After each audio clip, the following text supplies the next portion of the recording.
think I've always been interested in three-dimensional work. It's something that I seem to be good at. When other children were painting, I was working in modelling. I'm lucky enough to have an aptitude for 3 dimensions, and that led eventually to carving.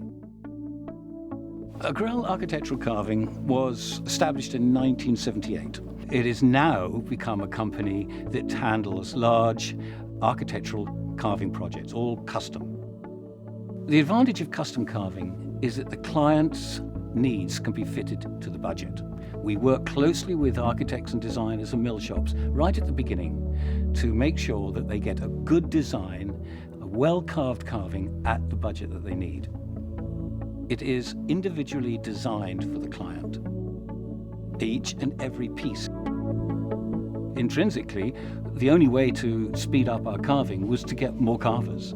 And so now we have about 25 carvers working for us, because we still have to do it in the same way. It still takes the same length of time to carve a Corinthian capital now in the 21st century as it did, back 600 or 700 years ago. If you're in our workshop, it's exactly as it was in a workshop for 2,000 years, exactly the same. The tools we're using are exactly the same. The techniques are exactly the same. The thought process is exactly the same. But as soon as it leaves that workshop, we're into the modern world and we have to deliver. What happens when you're carving by hand is that you're working straight from your own drawings, straight onto the wood.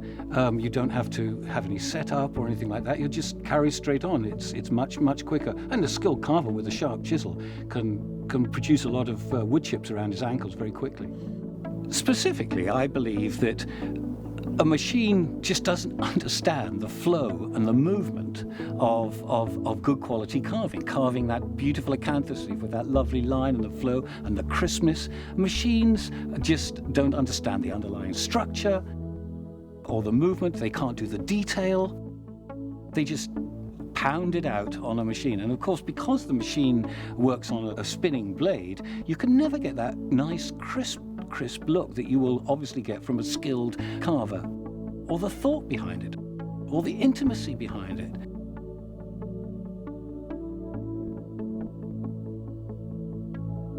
You can't really get the flow and movement of a carving without having the human touch on it, a skillful hand behind the chisel.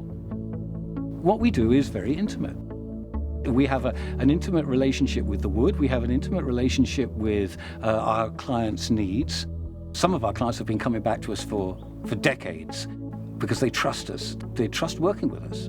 And that, I consider, marks our success. I'm always working to create a job that when we've all completed it, everyone shakes everyone's hand and says, "We look forward to working with you again." That's what I think makes a successful company and enables us to carry on carving and take it into the future. I want someone in 200 or 300 years to look back and see our work and respect and admire the work that my company and my carvers and we have all been able to achieve. And that's very, very important to us.